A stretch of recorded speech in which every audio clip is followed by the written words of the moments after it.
Okay? So you know when I would go to school, what do you think they would do? Oh, girl, I see her there outside doing the robot. Oh my God, girl. Oh, girl. I heard her dad outside cussing. Oh, I seen her dad. He was drunk. Because my dad used to, when he would get drunk on the weekends, he would run over the mailbox. So our mailbox had been run over several times, right? Oh, girl, her dad ran over the mailbox again. Oh my God. So I mentioned that to say to you this. Each and every one of us have come into contact with adversity, right?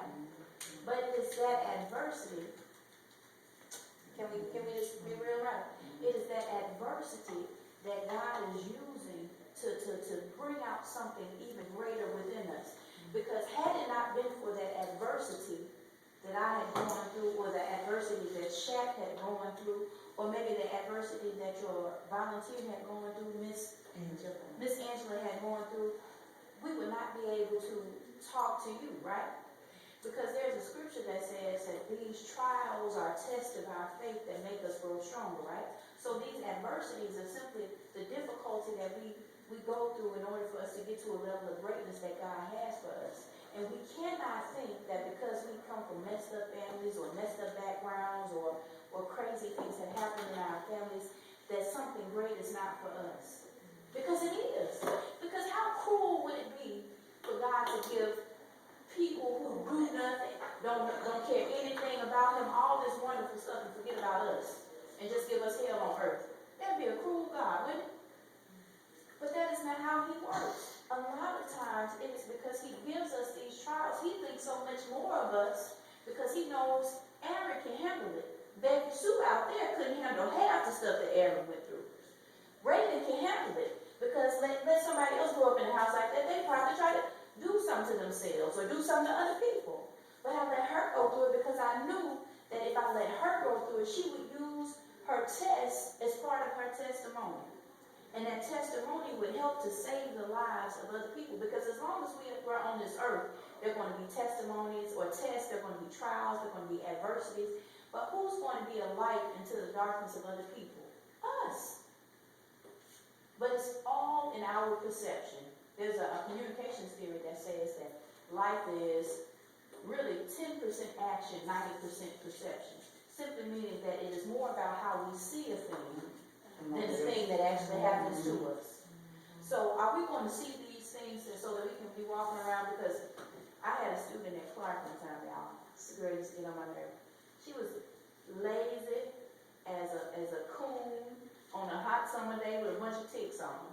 Lazy as a dog. Do you hear me? And every time I would confront her about not having no work, about not participating in class, she, throw a hissy fit. And then, have y'all seen people like this? Every time you confront them about their mess, they give you a victim. Oh, it's me. And so she tells me about all these horrible things that happened in her life. And I was not being understanding, and I wasn't trying to hear her. I said, so, people give you these sad stories, and they expect for you to be like, well, you know what? Forget it. And I'm not saying we can't be sympathetic, but at the end of the day, we live in a real world, and the world does not really care what happens to us. You're either going to do the job that's before you, or you're not going to do it, despite what has happened to you. I never forget, my senior year in college, my father had a stroke when he decided, because once somebody's been an alcoholic for a long time and they stop drinking, their body begins to turn on them, right?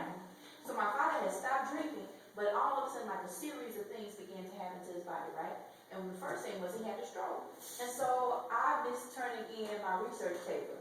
And I thought that my English teacher was the meanest lady that ever existed, but she simply said, look, she said, I feel bad for your dad. She said, but you're either going to be in school or you're going to be out of school. And if you're going to be in school, I'm going to need that paper. If you're going to be out of school, go home, take care of your dad, whatever it is. I'll be praying for you. And so the world is very much like that. Either we're going to be active participants in the lives that we want for ourselves, or we're going to be victims and say, well, you know what? My life could be different if I had a mom and a daddy that did this. If I had a mom and a daddy that did that. But we've got to make it for ourselves. And the way to do that, and I'm not saying that the onus Because the wonderful thing about it is the ownership of that is not all on our shoulders, but God. God can do anything but fail. And if you give your problem, there's a scripture that says if you cast all your cares upon him because he cares for you. Give it over to him. There's things I come in contact with all the time. And I feel like they're sent to sort of weigh me down. However, I just got to give it over to God because I know that whatever it is, he'll work it out for me if I walk in faith. Am I saying too much to you or is this making sense? Is you still following my car? If I still following you? Okay. All right. Mean mugs, what you thinking about all this? Are you processing?